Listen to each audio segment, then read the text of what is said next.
Welcome back to the show. Man, you know who it is. It's your boy, Jay Henahan.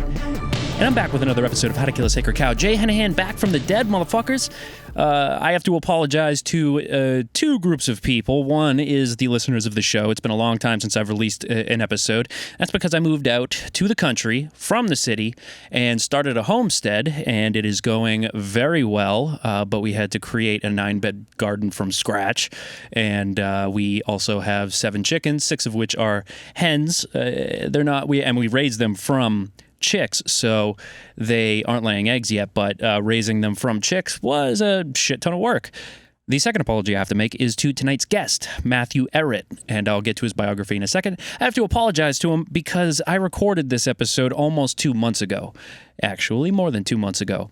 And I want to, it's a testament to his Canadian patience because he has only contacted me once since we've done the interview and asked me quite politely, and like I said, I thank you, Matthew, and asked, what's up with the show? You're going to put it out? And I explained to him I had a ton of trouble with my computer, all of which I have obviously gotten figured out. And also we've been having terrible weather here in this area of Massachusetts, and it's been incredibly difficult because it's just been tons of rain, but thunderstorms, lots of wind, a lot of stuff got destroyed. I had to rebuild a bunch of stuff, and I of course I work 12, 13 hours a day, from when I leave the house to when I come back. So, with all of those apologies out of the way, hopefully we'll be able to continue and do the show on a regular basis. Now, the guest for tonight, like I said, is author Matthew Ehret. He is the author of The Clash of the Two Americas. It's a 4-volume set, and it's so crazy. I loved this book. He sent me all of the Kindle versions, but he also sent me an audiobook version of the first volume, and it's just fucking fire, dude. It's all about, the British and how they never gave up on getting America back into the fold, and how, of course, he's Canadian. He started his writing career going through the Canadian links between the British system and how it integrated with the American system and how it should have been the 14th colony of the United States. All that will be covered in the show, but I just want to make sure that everybody knows where they can find this wonderful, wonderful man. Of course, you can go to thecanadianpatriot.org. This is kind of his home base for all of his work. And also, I would strongly suggest that you subscribe to his Substack, because along with subscribing with the Substack, you get, I think, 2 or 3 times a week. I mean, I'll go into my email and show everybody. You get 2 or 3. Oh, no, that's right. I don't have that email account on hand. He does 2 or 3 episodes a week that are just for his subscribers, and it's been fantastic. Some of them are on Thomas. They're like Thomas Paine series. I think he's got one on Kepler. He's got one on the only thing I could glean from it is like cymatics and how it affects the human body. All incredible stuff. This dude is, I can't talk this guy up enough. So everything will be here on howtokillasacredcow.com. As always, I will include all of this after we release the episode. I'll update the page. I will also include a couple of the appearances that I made recently up here in the latest episodes, and I'll make sure that everybody gets to see some of the stuff that I did in the meantime, because it's a hell of a lot easier when you don't have to edit it. But this was a wide-ranging conversation, and like I said, I can't talk this guy up enough. So, without any further ado, Matthew.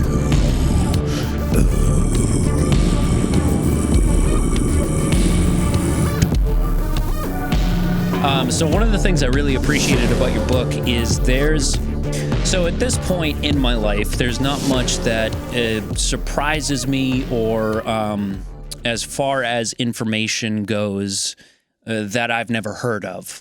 And your take on the creation of the Bank of America, the first Bank of America and the second Bank of America, the creators of them, and for example, like your take on Andrew Jackson.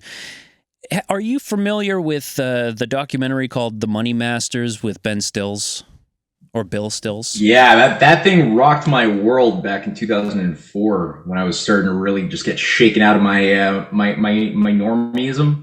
That three-part documentary really rocked my world. So that was a big part of my beginning of my pursuit of what the hell is reality actually. For sure. Yeah, it did the same thing to me too. And where I was going with the question was that your take on the First and Second Bank of America and the people that created and or killed it is almost inverted from his interpretation of what he was looking at. And that's where I was really surprised at your work, because it's almost ubiquitous in its interpretation, in people's interpretation of those events in our type of community and authors and podcasters and stuff, that the First and Second Bank of America were attempts at creating a central bank, a central private. Exactly. Yep. And so that's why I appreciated your book, because it really brought some new evidence to light and it made me look at it differently. So how were you, how did you either reconcile contradictions when you were going through and learning about this, and how did you come to almost the opposite view of this, the First and Second Bank of America when you were writing the book? That's a great way to frame the question, because by virtue of having early on in my journey worked through the Money Masters, which again, it's for people who haven't watched it and want like a thumbnail sketch of recent history for the past, let's say 300 years. So I say the word recent with a bit of a quotation thing. Really useful, a lot of quotes too, like direct quotes from players who were on the stage of history. And that's one of the really powerful things. It's just so full of well done quotes. However, as you pointed out, it has a certain narrative, which I have come to take a very different tone to, regarding the idea of the origins, purpose, role, and destruction of the original two national banks. I held the pro-Jackson anti-Hamilton view in my mind pretty firmly for about 3 years, and I think it was when I'd first begun researching the literature from Executive Intelligence Review and the LaRouche organization back in 2007, which had a small branch operational within Montreal at the time. This is where I was working, doing a part-time gig I despised, having a smoke break. And for people listening who might have encountered, have you encountered some of the LaRouche literature at all, or Lyndon LaRouche, EIR? So the name is familiar. I think Webster Tarpley references LaRouche a lot, and I don't know if I've ever actually encountered his work directly. Okay. Well, Tarpley did work with that organization for about 18 years or something. He did some of his best work when he was a part of that organization in the 70s and 80s on Venice, Venetian banking operations, how Venice took control of Britain. Really useful stuff. Anyway. But anyway, there was obviously, that was the first time I encountered an opposing view of Hamilton that took into consideration the existence of this oligarchy, because a lot of the voices that tended to support Hamilton were mainstream voices that tended to ignore the existence of a death cult oligarchy that has been trying to latch itself on like a parasite to humanity to get us to accept our enslavement. So people would tend to like Hamilton and ignore that reality. And those people who acknowledge that reality of the oligarchical parasite tended to typically despise Hamilton. So this is the first time with the LaRouche literature that I was like, okay, here are people who acknowledge the oligarchy's agenda for depopulation, global enslavement, world government, while at the same time saying that Hamilton was good. So I wanted to prove that wrong. It kind of bugged me a lot, and I found that the more I read and the more evidence that was presented to me from researchers in that organization, I couldn't account for it if I held on to my view. For example, one was, why did Hamilton fight so hard to ensure that his nemesis, Thomas Jefferson, would become president? That was a big one for me. I was like, that's a tough question. I kind of acknowledge that they're nemesis, but why? And then what is it about what? And somebody also threw out the question, what is it about Aaron Burr that angered, that caused so much fear in Hamilton? What was it about Burr? Why did Burr start the Bank of Manhattan? Even J.P. Morgan has a plaque in their headquarters in honor of the murder of Hamilton and the role of Burr in creating the bank or taking over the Bank of Manhattan that gave birth to Wall Street. That itself gave birth later on to the entire banking apparatus around which J.P. Morgan is currently one of the epicenters.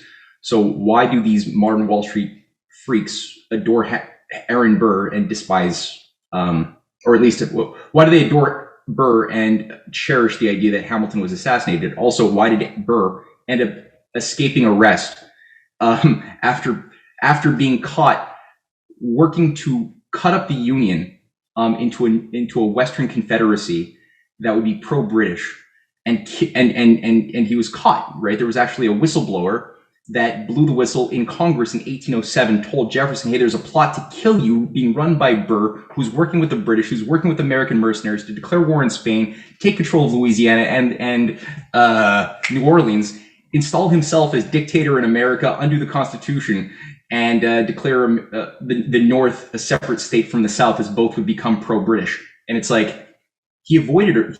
There was an inquiry in Congress. He was despised by the masses of the people. He had to leave in disguise from America to go to Canada to get letters where his nephew was the Governor General of Canada, who gave him letters that got him introductory meetings to meet with Lord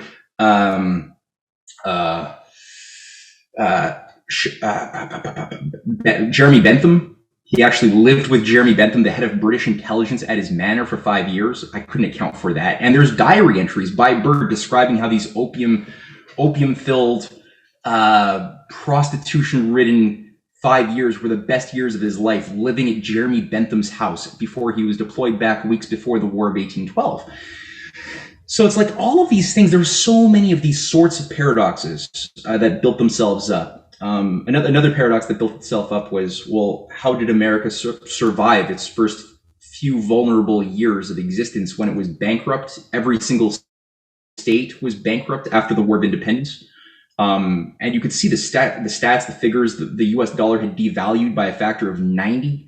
No international body wanted to lend to the United States, so it was still an agrarian society, no industries, no manufacturing. The British never permitted America to have manufacturing for decades and decades of colonial controls. They never permitted. Every time America tried to have a protective policy to grow, let's say a leather making industry or horseshoes or hats or clothing, it would be destroyed by the British, who forbade the US to have manufacturing, which is how the British, that small, tiny little island, was able to control the entire world as the only one world government or something that would approximate that. And it was through economic warfare and illegalizing the right of colonies to have protectionism or to have national banks that could control their own emission of credit. So, I mean, it was literally Hamilton working with a small network of people like John Jay, Robert Morris, who were actually on the ground fighting like hell to try to find a solution to get the United States to become a manufacturing society, to eliminate, to get out of the crisis of unpayable debts, which they did. They paid off those debts by consolidating all of the state debts into a new federal debt that would then be tied to large-scale public works, building canals, schools, hospitals, roads, other forms of internal improvement that would stimulate the real economy, that would justify the growth of industries for the first time. So all of these things were just irrefutable data that I couldn't refute. Like, I couldn't say that didn't happen, and I couldn't say that Hamilton, I was still holding on to the fact that, okay, there was still, we read Hamilton's reports on manufacturers, or his report on the National Bank, or his report on the Mint, or his report on public credit, these big reports in 1790 and 91, which gave rise to a lot of the biggest changes in American defense and economic policy. You read the writings, and it becomes quite clear just by reading Hamilton how he was thinking and what the effects of his actions, what they were. So what I noticed, I guess, in hindsight, was a laziness in those narratives out there that were all painting him like a Rothschild stooge, creating a proto-Federal Reserve, is that nobody was actually reading Hamilton. They weren't acknowledging the facts that I was now confronted with. And if they did, they were just ignoring them and just continuing to hold on to their narrative. And then I also looked at the next broad thing, which comes in the volume 1 and volume 2 of my Clash of the Two Americas, was a bit more of a deep dive from a Canadian perspective too. So maybe that even kind of gave me somewhat of an edge, maybe because I'm not in America. I'm sort of looking at it as a Canadian, from the outside, kind of like trying to figure out why didn't we become the 14th colony to declare independence when Benjamin Franklin was up here in Montreal, trying to organize patriots to go down to the Continental Congress and sign on as the 14th colony. He tried. Ben Franklin tried for 6 weeks and he couldn't do it. He got some patriots who did make the move, but most of them didn't. They were too controlled by British intelligence. So I'm looking at it from that standpoint. And one of the things I tried to figure out also is why did I looked at an assessment of every American president who died while in office. And another thing would strike anybody who looks at this question. And that means not just Hamilton, who wasn't president, but he had presidential material. But look at William Harrison, 1840, who dies after 3 months. Look at Zachary Taylor, 1851, who dies. Look at then obviously Lincoln and the greenback system Lincoln was bringing in with a protective tariff. Look at Garfield and what was Garfield's economic policy, or especially his military policy to plan for an attack against the British Navy in 1880 before he was killed. What about McKinley and McKinley's protective tariff policy and internal improvements policy? What about Warren Harding, the last sort of Lincoln Republican of the 20th century, who died out of eating oysters in 1923? What about him? What was he doing economically to fight the League of Nations and the entire British control of a world government agenda back then? What about Franklin Roosevelt, who was reviving the Lincoln Greenback Hamiltonian policy under a new veneer in the 1930s and 40s? What about John F. Kennedy, who had a certain investment tax credit policy, protective tariff policy, also very much tied to constitutional banking, of a Hamiltonian character? And what I found is that to varying degrees, all the common thread behind every American president who dies while in office prematurely, including a couple of Secretary of States, is that they're all invoking the exact same system, which Jackson, who, by the way, when I mentioned that Aaron Burr had to escape America to go to Bentham's house in Britain for 5 years, the headquarters that he was using to plan the Western secession movement, or the creation of basically the new Louisiana Purchase territories that was going to be part of the Western Confederacy that would then take control of the North. It was Andrew Jackson's house. Andrew Jackson was his puppet, and it was through Jackson's manner that they were coordinating this entire plan that involved this whole whistleblower going public and saying this is happening, which disrupted the thing.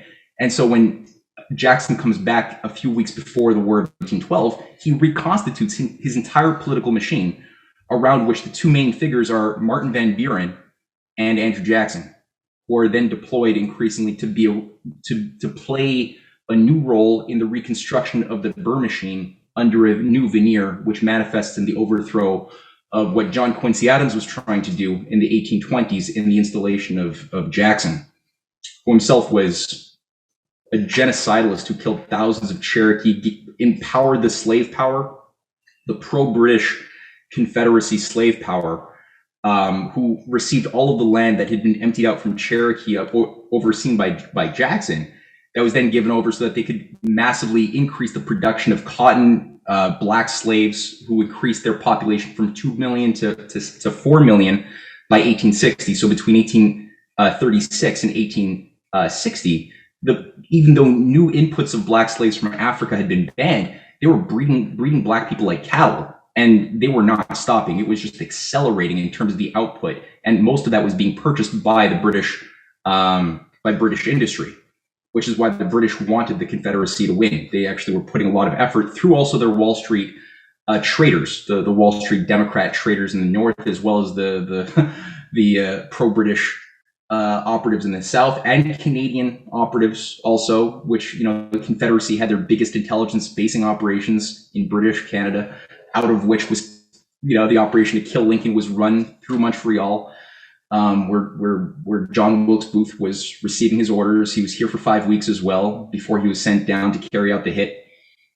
So you got this whole thing.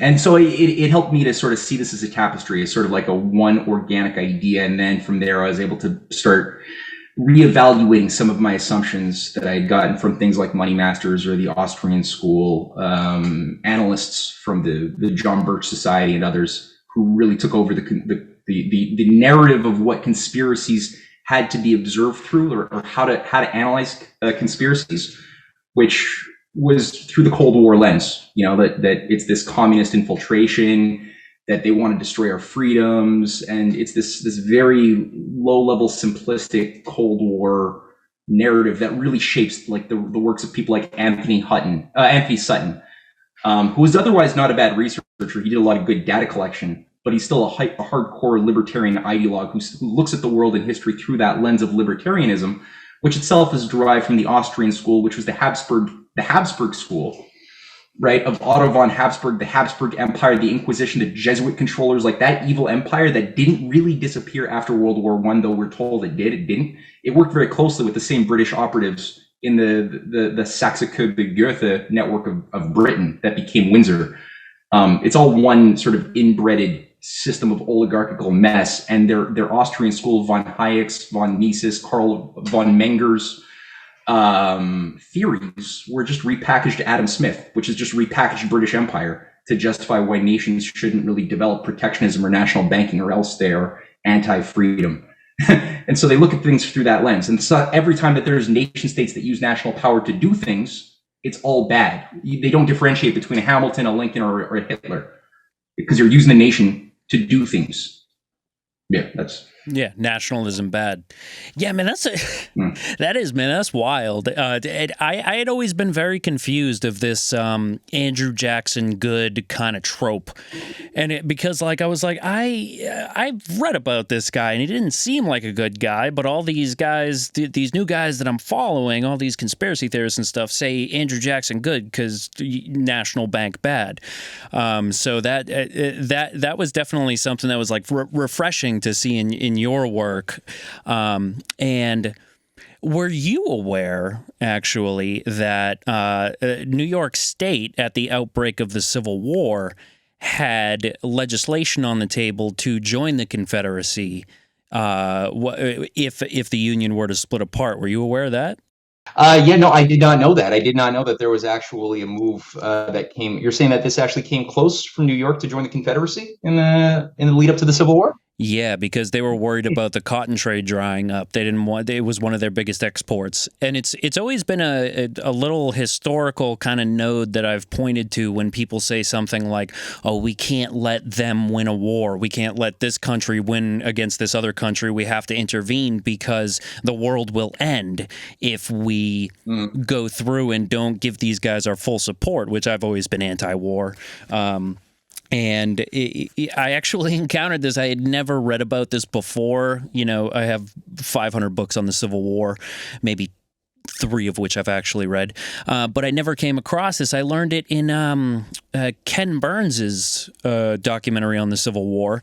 But yeah, that's what so New York State had legislation on the table to stay with the Confederacy, and their justifications for it were like, well, what's going to happen to our entire economic system if the cotton trade dries up, because we're still trying to be, and I thought of that immediately when I was reading your book and encountering the Wall Street elite that were aligned with the British Empire, the holdovers from the Revolution that were still, if not explicitly with the British Empire, they were at least ideologically with the empirical, the slave system.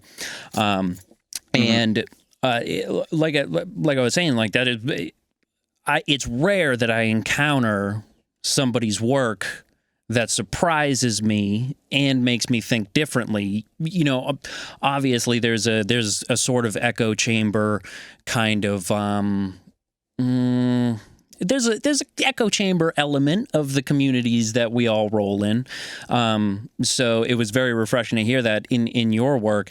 And I was very interested to hear about this whole other saga of Burr, because I have never encountered any of that either. And I always just kind of thought that he fell out of favor after assassinating, Alexander Hamilton, and just walked away into the sunset, and I'd never heard anything about him afterwards.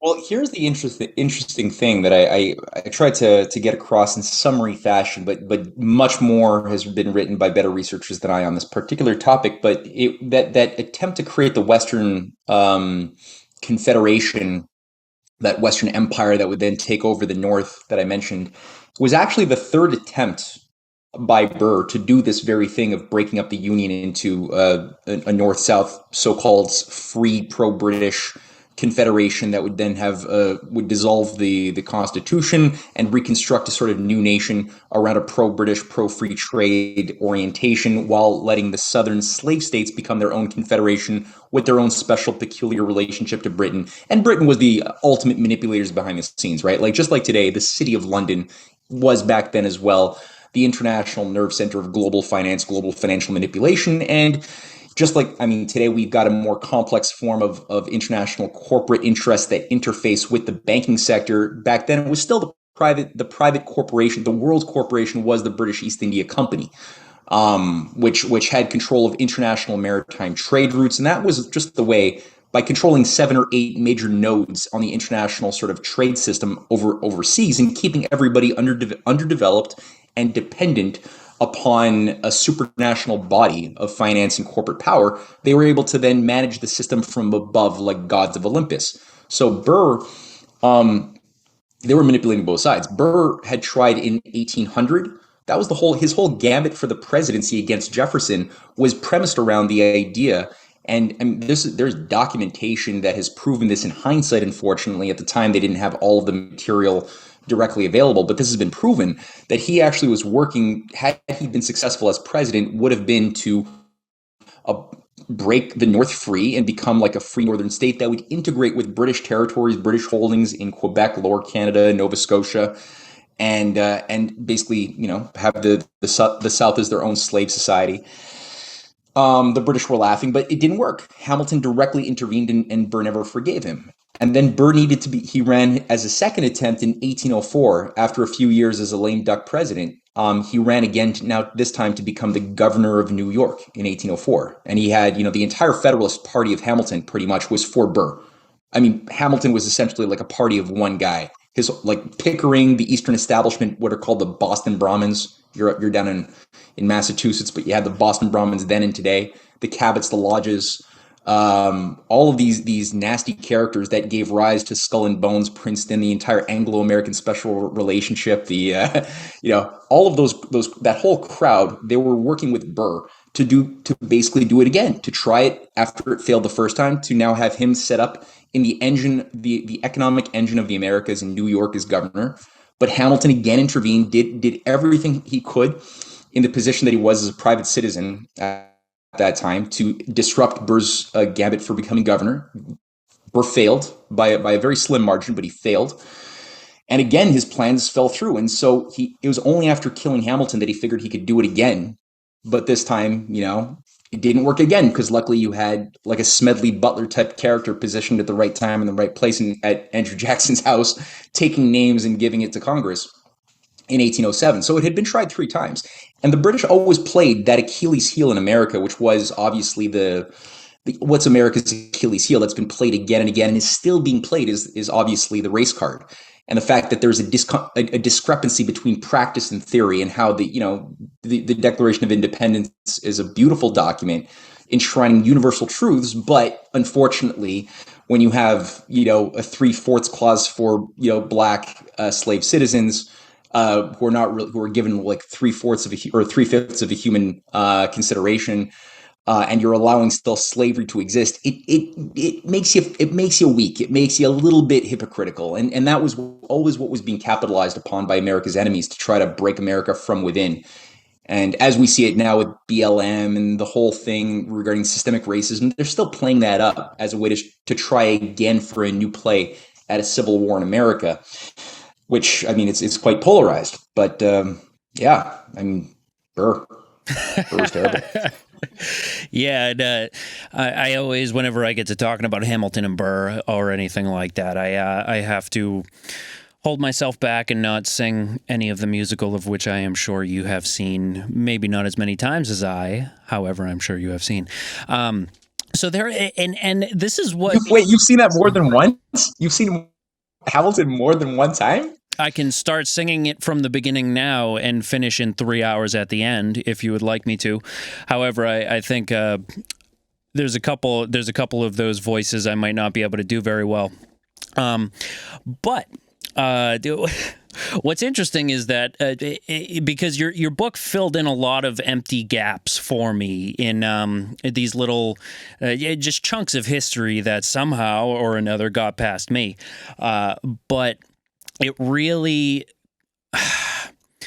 this push by the British to get themselves back into, to get America back into the fold of the empirical system that they were trying to set up.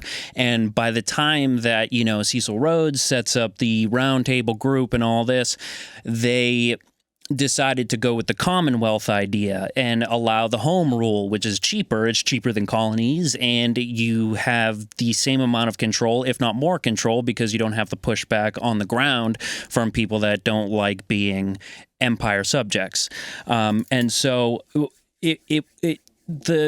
the string was, with your book, for me, completed between that post-Civil War and that 1890s kind of gap that I had, which was really nice.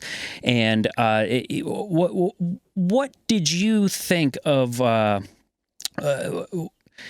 It's obvious that the Commonwealth system is the proto-UN, right? The proto League of Nations, before that whole idea actually became powerful enough in enough countries in order to start something like a world government, which even it's crazy that people still fall for that shit, but that point is moot.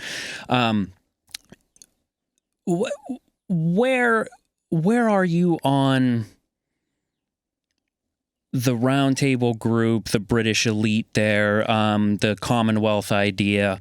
What is your take on this? Because I obviously only had a week and I only got through volume 1. Where does your work take you through that string up to the League of Nations? That's actually the thing that really revved my engine early on, because before I wrote the Clash of the Two Americas books, I had written 3 volumes called The Untold History of Canada, which all were based upon the considerations of Carol Quigley's insights into the Roundtable Milner Rhodes groups and their role in shaping almost everything of importance of the 20th century. Quigley dies in 1980, but his Anglo-American Establishment book, for me, and I'm guessing for you too, was really powerful, posthumously published. And he pieced, that provided a bit of a master key when combined with some of the material that I had researched over a few years with Executive Intelligence Review and the LaRouche organization. It gave me, I guess, a knife by which to cut through a lot of Gordian knots, especially regarding Canada. Because my original question was, what the hell is this thing called Canada? Before I wrote anything about America, it was really, what the hell is Canada? As far as a British-controlled operation that had never been given the ability, or every time we came close to becoming a sovereign country or a real republic at different times throughout history, there was sabotage to disrupt that and to keep us under the control of the British Foreign Office, the Privy Council of London, and the mothership, or the mother nation, whatever you want to call it. So the work by Quigley and LaRouche were both very important, and the Roundtable movement was key. And I realized that the reason why all of the official narratives and historians all got it wrong is that they all treated Canada from the standpoint that they all assumed that Canada was a country, And I was like, wait a minute, no, we're not really a country. This is a synthetic. It's a synthetic psyop called a country, but it's not a country. It's got a, yeah, it's a monarchical system with a governor general as our head of state and lieutenant governors who are all members of the Order of Malta or the Knights of St. John of Jerusalem, all of them, always, that are enshrined in our founding documents in 1860. An unelected privy council of private and public operatives who are maintaining a continuity of a civil service, sort of a deep state enshrined within our constitution. It's always been like that. And the democratic component of Canada is a very thin, low quality veneer. At different times, it did actually have some influence when there were American patriots. Usually, this is the irony, is that Canada developed or acted more like like an authentic sovereign nation state only in those moments where you had an Abraham Lincoln or a McKinley or a John F. Kennedy or a Roosevelt doing battle against the globalist depopulation death cultists trying to manage things like the League of Nations in all of its incarnations before and after World War I. So the Rhodes Roundtable movement was, I mean, for those people who may not have researched this, who are listening, this is part of a desperate reorganization of the British Empire, kind of like you'd think about a corporate management being when a corporation is misrun, as the British Empire was increasingly misrun and was bankrupt and collapsing in the later part of the 19th century. There was a bit of a necessary bit of self-examination about what the hell will the British Empire be going into the 20th century. And there was a recognition, on the one hand, that certain ways of doing things weren't working anymore. Nation states were getting too many empowered ideas that they have the right to use protectionism, modeled on what Lincoln was doing. And we saw it with Germany unifying around a Hamiltonian policy of the Zollverein, aka the customs union, which unified Germany from a bunch of broken up, balkanized states into a unified country that would outproduce Britain in steel and iron and everything else within a very short time of doing this, while also working to avoid wars, create ententes and diplomatic positive relations with nations that the British Empire was trying to manipulate wars, because it's all about divide and conquer. That's how the empire works, is constant forever wars. Get your neighbors to fight, and then they're too busy killing each other to realize how both sides are being manipulated to destroy each other, while the lords oversee the chaos. So Otto von Bismarck, Sadi Carnot, the French nationalists in the 1880s and 90s who got to power, were working with Bismarck, applying Lincoln's economic program in France to break France into the modern age using, again, protectionism, directed credit. Russia, Alexander II and III were both, two assassinated Russian leaders who were also pro-American, pro-Lincoln, they were working with Lincoln Republicans who were in Russia helping to build the Trans-Siberian Railway, modeled on the transcontinental of what Lincoln was doing. And it was all based on interconnectivity, creating abundance, destroying the arguments of the Malthusians, who were always trying to get people, just like today, into the framework of thinking that we had to live with less.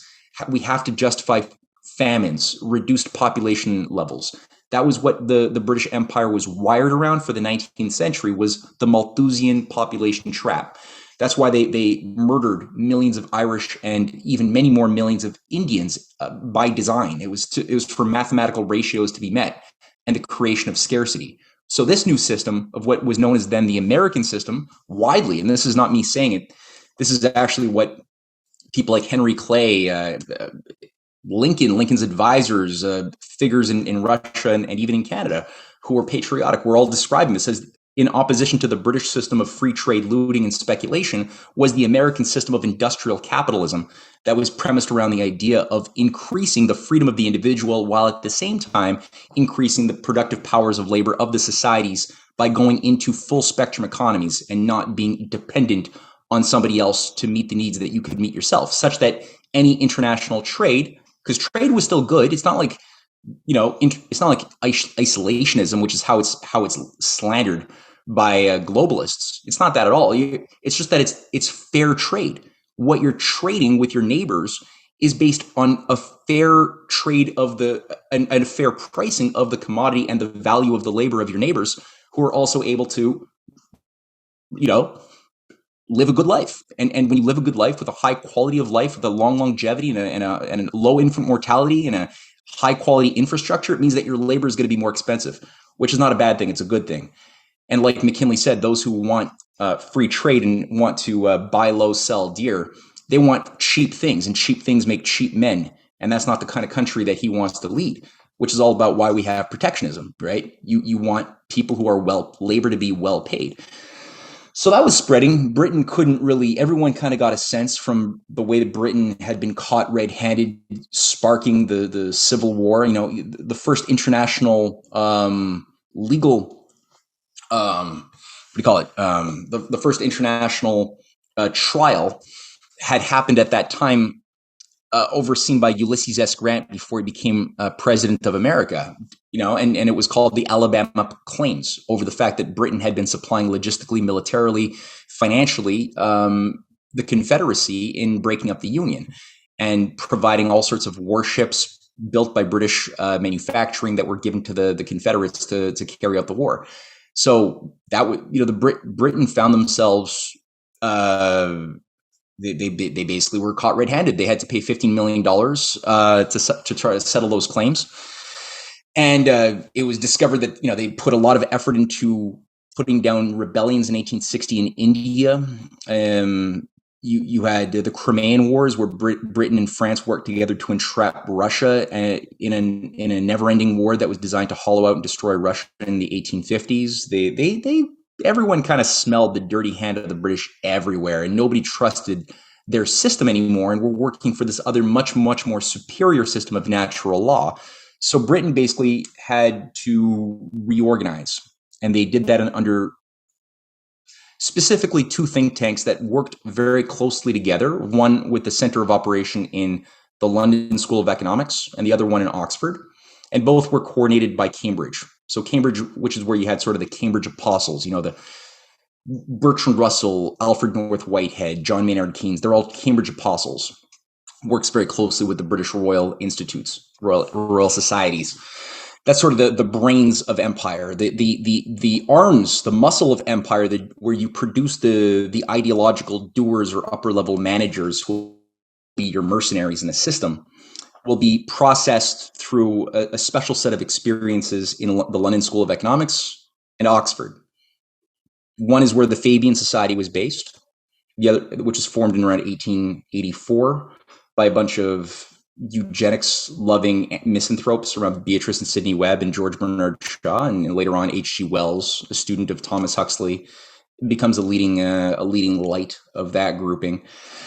Alfred Mackinder, Lord Balfour, they're all members of this thing, leading figures. But they all work very closely with what is known as the Roundtable movement that emerges out of the Rhodes Trust, which itself is part of this, the Lord Gascoigne Cecil, the former prime minister's network, who was also working very closely with Nathaniel Rothschild at taking the money that was extracted from Africa by Cecil Rhodes in a trust, and utilizing as a mandate or a constitution Cecil Rhodes's wills, where he lays out the need to recapture America, reestablish a new global empire, but also create a new disciplined civil service modeled on the Jesuits that would then be more trustworthy, because the former 19th century British Empire had a problem where they couldn't fully trust their auxiliaries. That was a big weakness. And it's something people underestimate, because they still were utilizing, a certain Anglican intelligence operation. And the thing about the Anglican Church is, it's a synthetic church with the crown at the head, sure. But at the same time, they do read the Bible. And so what would often happen is that their operatives, who were supposed to carry out a genocidal policy of evil, utilizing Malthusian logic on the natives, would often read the Bible and not sleep well at night. And they wouldn't always follow their orders. They would sometimes, you'd have even members of the House of Lords calling for dissolving the British Empire. That was problematic. They're like, we can't trust. We need we need arms. We need people to make our thoughts materialized, and we can't trust our own people. So they had to tighten the ship a bit, And so the processing system under what became the Rhodes Scholarship operation where selected talent, where there was a talent searching process in different parts of the empire. Young people who exhibited certain character traits were given opportunities, whether from rich or from poor families, to be processed in Oxford. Similar things were occurring in the Fabian Society School of the London School of Economics. And for those who really exhibited a certain sociopathic trait of fanaticism, they were propelled upwards. Some of them became Chris Christophersons and just found careers in country music, and they weren't very useful as Rhodes Scholars. But then some of them became Chrystia Freelands or Dean Rusks, the guy who managed the Korean War and Vietnam War, and they would then go on to infiltrate or permeate everything that had influence in everything, private sector, corporations, media, academia, government, the think tanks that were coordinating this growth. And this is where the League of Nations even emerges out of, where first they call themselves the Roundtable movements, and then they sort of rebranded themselves in 1919. And became, or at least established, what was known as the Royal Institutes for International Affairs, with the controlling branch in London, sometimes called Chatham House. And then you had branches set up in America, for example, also established at the Majestic Hotel in France in 1919, the same place and the same time that they were formulating the configuration of the Versailles debt treaty repayments that were designed to destroy the German economy and set the groundwork for shock therapy and the imposition of Hitler fascism. That same place where they were also constructing the framework for the League of Nations as basically a one world government anti-nation state agenda. That was the same place that they formulated the Council on Foreign Relations. And it took them 2 years to finally create the groundwork in America, where the CFR was finally unveiled, run by a bunch of Rhodes Scholars and Fabians. People like Walter Lippmann, who's part of the Pilgrim Society networks in America, working very closely with Paul Vorberg, Edward Mandelhaus, the advisor of Woodrow Wilson, the racist puppet who oversees the installation of the Federal Reserve. All of these same creatures are all there at the heart of the growth of the Roundtable movement in America, this thing that Hillary Clinton later on calls the mothership, the CFR. That's what it is. And it's British. It's not American. And in Canada, we had our own branch set up under the Canadian Institute for International Affairs in 1928. We had a Fabian Society of Canada setting itself up officially in 1931, called the League for Social Reconstruction, founded by 5 Rhodes Scholars. A lot of eugenics love in there, all trying to propose the idea of a new scientifically managed society in the 1930s. Devoted to effectively population reduction, but under obviously a moral veneer of looking out for each other somehow. And so the fact that you had 5 Rhodes Scholars setting up the Fabian Society of Canada, one of whom goes on to one becomes the handler of a Fabian processed in the London School of Economics, called Pierre Elliott Trudeau, who comes back completely indoctrinated after having been groomed under William Yandell Elliott, who's a Rhodes Scholar in Harvard, controlling a sort of Harvard branch of Milnerites. Kissinger being yet another one, Zbigniew Brzezinski being another one of the Yandell Elliott boys, Pierre Elliott Trudeau being another Yandell Elliott boy. They're groomed there. God knows what the hell they're doing in the professor's back office, but whatever it is, Trudeau is deployed up to be groomed again now under Harold Lasky, who was at this time in 1949 the primary leader of the British Fabian Society, who then sets Pierre Elliott Trudeau on an international sort of exploratory tour of the empire for 500 days, and then reestablishes him back in the Privy Council of Ottawa, where he's handled by one of the Canadian Fabian Rhodes Scholars, F.R. Scott. And F.R. Scott and Pierre and another are working very closely with a guy who goes on to create the basis, not only of the Canadian Roundtable, named S. Scott Reed, but S. Scott Reed, who's also a Rhodes Scholar, co-founder of the Canadian Fabian Society. He's the head of the Canadian League of Nations Society, and he goes on to become the architect of what becomes NATO after World War II. So he's actually the first guy who's organizing the framework of the collective security pact of NATO to get around the UN Security Council that had given too much power to nation states to veto things, veto policies of regime change. Like Russia and China were able to stop whatever type of military policy the Roundtable movement wanted to put into motion. So they had to get around that problem, hence NATO. And NATO sort of repackaged the worst elements of the collective security agreements of the League of Nations. That was what S. Scott Reed put into motion. And he was working very closely with leading Habsburg figures. As I mentioned, the Austrian school, libertarian ideologues that created things like the Mont Pelerin Society. They had their branches in America with what is known as the American Liberty League, which was working so hard. This is a J.P. Morgan funded operation of free traders passing themselves off as patriots, trying to keep America out of the war. But why? This is why people don't like Franklin Roosevelt, because like, yeah, he got us into the war that we shouldn't have been in. We should have not been in World War II. And it's like, well, wait a minute. The American Liberty League, which is the primary bastion of the anti-World War II movement at the time, they were working and being funded by the same fascists who were funding the growth of Hitler and Mussolini fascism across the ocean. The idea was a one world government of fascist enforcement that was supposed to win, and they were going to have their management jurisdiction of North America with their British control, like their British sort of senior partners across the ocean.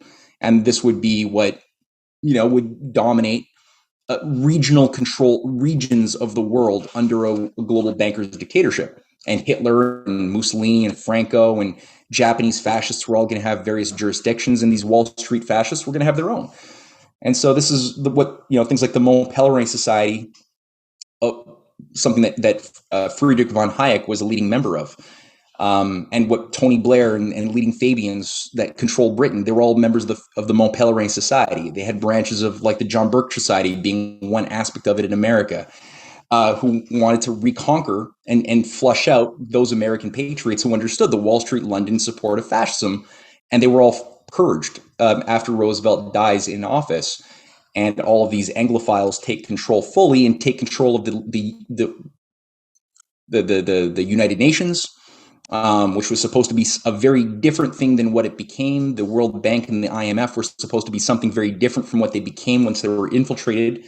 Before they were even able to get off the ground, they were immediately taken over and turned into the very opposite of what their mandate was, which was originally to do what Harry Dexter White, the guy who fought Keynes at Bretton Woods, which was to provide long-term credit emissions for the industrial development of Africa, the creation of full-spectrum economies around the world by replicating the success of the New Deal infrastructure projects in America, and do that for Africa, do that for India, for China, for South America and beyond. And that was supposed to be the direction that the world was going to go if Roosevelt and his allies had not been murdered and flushed under this new FBI-run dictatorship of the Five Eyes that took control of America and basically ran us into the ground ever since. So you have zero fucking chill, huh? Chill? What? You have no chill. Chill? No, I'm not hip with the lingo. I'm not hip with the lingo. No, man, you just that shit was impressive, man. I have to say, like, you are one of the how old are you? 40. You're not 40. Get the fuck out of here. I just shaved, man. My wife has taught me how to use. My wife puts some cream on my face at night, and somehow it keeps these wrinkles from cropping up, and it works. Whatever you're doing, keep doing it. And I can't grow a beard. I can't grow a beard like you, man. That's all right. With great beard comes great responsibility. You don't want this chest hair. Yeah, no, man, it's fun. I wanted to stop you several times, but the reason for not doing so was twofold. One, the shitty internet connection. There's no way I could have stopped you on that rant without having there been this terrible Zoom moment. And secondly, like I am going to have to go back and rewatch that like last 20 minutes and I'm going to have a lot to research on my own, because there's a ton of stuff in there that I have no idea about or had no idea. And your understanding of history is it's unique. You got a great gift for all this. Thank you, man. I appreciate that. Like there's the way that you look at history is the way that I wish everybody at least strove for. A good thing, like if I'm interacting with somebody that doesn't know much about, like, let's say World War one thing that I'll suggest that they do, and even this in and of itself would be a monumental undertaking, is to read Lawrence Lafour's The Long Fuse, which covers that section of history from the unification of Germany to World War I, to give like that background, like that this war didn't happen in a vacuum. A lot of people, if you're learning about World War I, most people start at 1914, which is just ridiculous to absolve everybody of the intellectual responsibility of the last 100 years before it, and then to read at least the sections pertaining to World War I and Tragedy and Hope, and then Paris 1919 by Margaret Macmillan. That was David Lloyd George's granddaughter wrote it. Right on, eh? Yeah, I bought that book when I was working at a bookstore. I think, that's the one that came out in like 2004 or something, right? It's kind of new-ish. Newish, yeah. Yeah, right. Okay, yeah. Yeah, she's, a CFR, demoness. Yeah, exactly. Just say, there's always shit you have to like wonder, well, what is she leaving out of this picture? But yeah, it's definitely good. It's a very easy read, and it does paint a picture, a very thumbnail sketch. That's a good first approximation. That's for sure. What I really appreciated about the book was the first-hand accounts. First of all, she got all of her grandfather's papers to write it and all of his diary entries. You get a day by day. Nobody goes into that kind of detail when they're talking about the Treaty of Versailles and the 6 months that changed the world. But that's what I'm talking about. Like, just this you need to understand history not in a vacuum as most people do, that chunk by chunk history. The fact that I had no idea what happened to Aaron Burr after he killed Hamilton, and pretty sure I studied the American Revolution for half of my school career. And it was with a lot of very important chunks left out. But so what your work does is this constant. It outlines this constant battle that's been between empire and the American idea, of how a government should be by the people, for the people, kind of thing. So okay. A little bit of a left turn. Have you read Evolution of Civilizations by Carroll Quigley, his first book? No, it's on my list, but I haven't read it. I haven't even read all of Tragedy and Hope. That's a big book, but I haven't finished that one either. It is a big book. It's a monumental undertaking, but it's great for what it is. I read chunks of it at different things that interested me. But what's the evolution? So what's this first book about? Oh, well, okay. So it's very interesting in that it's a book on historical analysis. So the book is about how to analyze history, and he's a big Toynbee guy. So he took the way that Toynbee viewed the rise and falls of civilizations and modified it to his own purposes, because he first started off in college as studying science, and then when he moved to the social sciences and started studying history, he was appalled that social scientists did not use science in their analysis of history. And so he tried to create a way of understanding history and what he called historical analysis by using science, and understanding that any conclusion that you reach about what you're working with in terms of evidence, it's only a hypothesis, and that it's not the final story. And that is something that, like, the Carnegie Endowment really sought to do in terms of education of history in America. The Carnegie Endowment decided that the best way, one, to change a country in a particular direction, and these guys were very much in favor of the British Empire way of doing things, but they decided that they needed to create their own stable of historians, and they needed to, because I think they had, I always forget their names, the husband and wife couple that had whatever their names was. They were the first historians, the major historians that the Carnegie Endowment tried to get into their stable of historians, but they were like, no, we're not going to teach history this way. And the way that they chose to teach history was in this fragmented kind of way, that it's all separate from each other, and that this overarching narrative of, things like free trade are a good thing. Free trade good, protectionism bad, isolationism bad. And so the understanding of history, of which it seems like you have a wonderful grasp on, is this one of a continuum as opposed to history in a vacuum. Sure, yeah.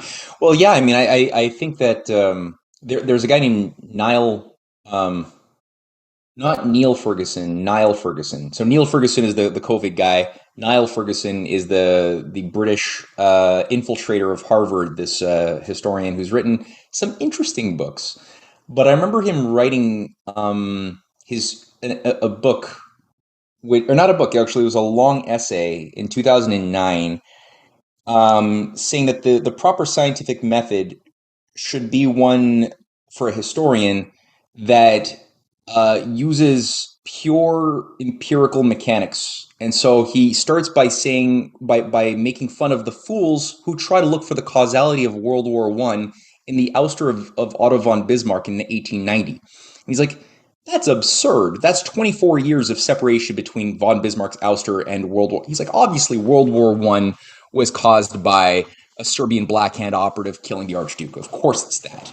And, that's always been the problem of like causation throughout thousands of years, is like how do we situate our mind to look for causality? If we take a purely materialistic standpoint, we run into this problem of an absurdity of infinite causes mechanically. Like, so what caused me to drop my pen? Well, one could say, well, mechanically, if I'm like a Bertrand Russell or somebody following what Niall Ferguson was proposing, I might say, well, it is whatever caused my hand to do that. Well, that was caused by what? My muscles unflexing at a certain point. Well, what was causing that? Well, that was my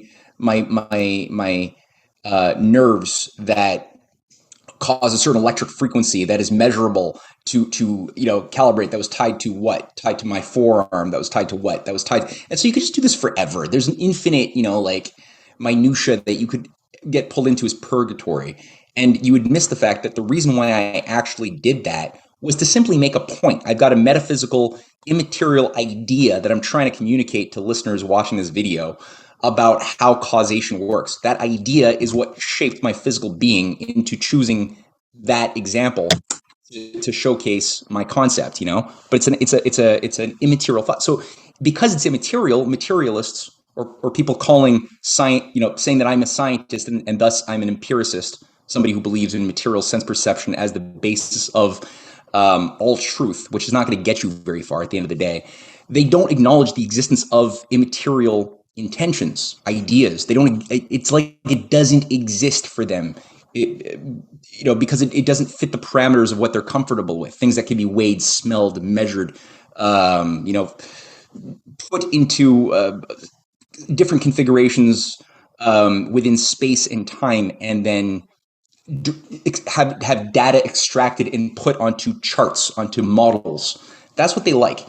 That is useful to a degree if it is used as a tool shaped by something else. But that something else has to be always the inquiring human mind that is itself able to penetrate behind the surface of things when it sees with the eyes of reason, right? I'm looking for when I'm always looking for the scientific causation behind something, I'm looking for, well, what is the principle that shaped why something unfolded the way it did instead of some other way? I could have imagined history being a lot worse in so many ways over time than it turned out. I could also imagine it being so much better than it turned out. So I can imagine both worlds at different times. I could see, what would the world have looked like if JFK had chosen to not go to Dallas, Texas in a completely shady situation with his top-down car, knowing that he had a hit out. He just had avoided walking into an assassination plot just a couple of weeks earlier. So he should have been smarter than that. He walked right into something stupid.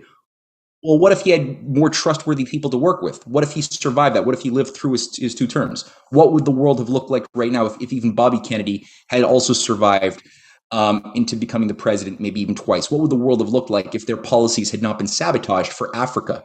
His work with Lumumba, Patrice Lumumba, Kwame Nkrumah, other South American liberationists and freedom fighters against empire. He had good relations and plans with all of them. So the world would have been a very different place, so a much better place, but it didn't happen that way.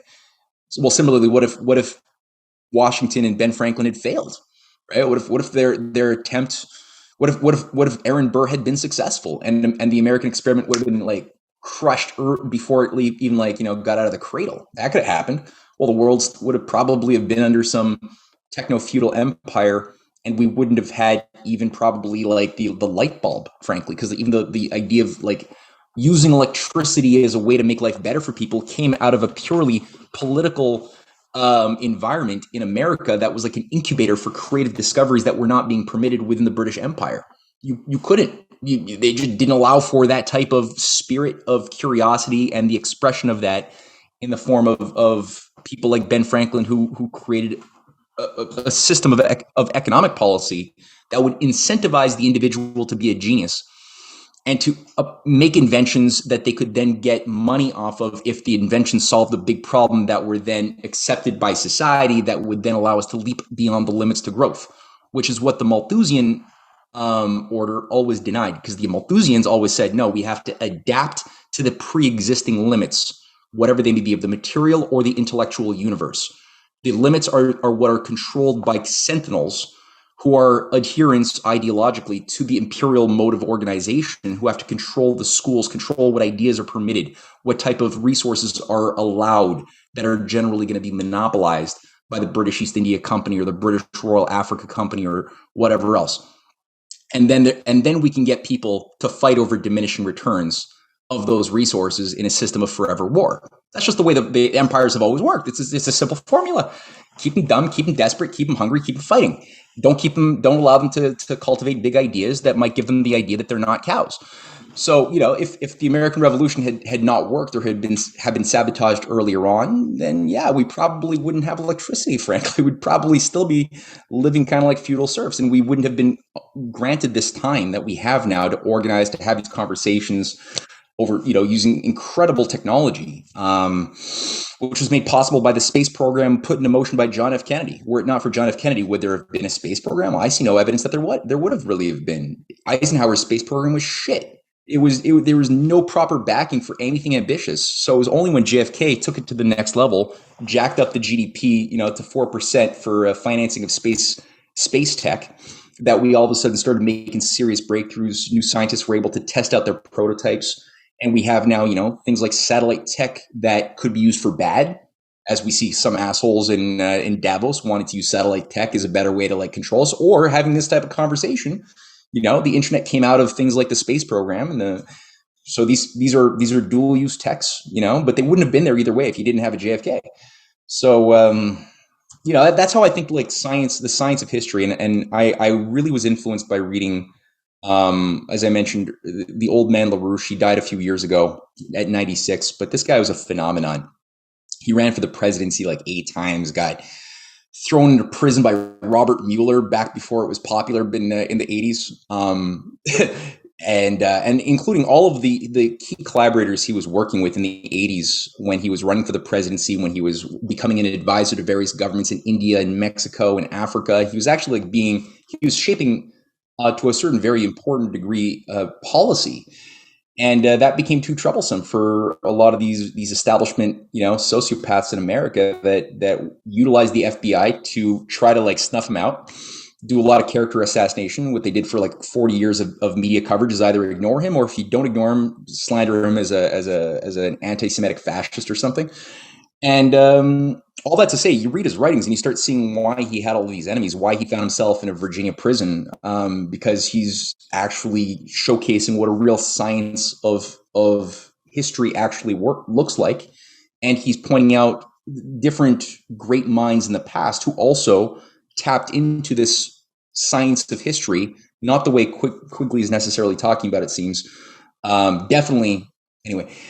But it's really a science like I didn't come up with the things I just said necessarily. They're my words. I thought about them, but the technique of this analysis, it comes from Socrates, looking at the Phaedo dialogue of Socrates, who's the first one to that example I had of the pen and the proof of like the higher causation of ideas. That's Socrates demonstrating that there is a soul, that it has a certain characteristic, that it is immortal, to his young disciples who are sad seeing that he's about to be killed by the demos of ancient Athens. It's the night where he's going to have to drink the poison, the hemlock.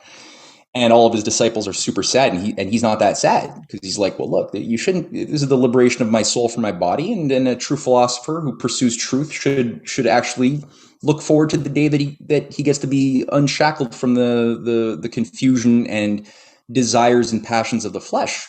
And his followers don't believe him, so he has to go through a dialectic to showcase, because they're not confident that there is a soul that one should be happy about. Maybe you just disappear once you die. That's a scary thing. And so he takes them through this set of proofs using a really wonderful set of lines of inquiry, which are great. But you apply it, and every time you apply this method of looking for the invisible but real higher reality above the material domain of reality, that is the reality of that which always is, of being, where justice, freedom, all of these higher states of existence are found above the material world, because you'll never see justice. You'll see just actions. You'll never see freedom in its essence. You'll see people fighting against tyranny for freedom, animated by love of freedom, but you'll never see freedom unto itself, just like you'll never see, in a lower order, dogness or catness. You'll see an infinite variety of cats or dogs that are unlike, grasshoppers. They have certain unifying characteristics, but they're not the purity of what makes them cat or dog. There's something else.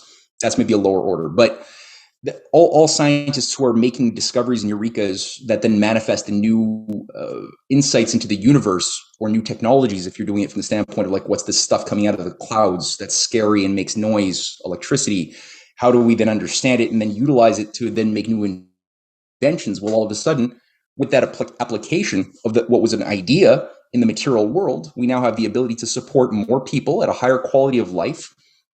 And we overcome the limits to growth that were constraining us when we were ignorant of those ideas, those eurekas.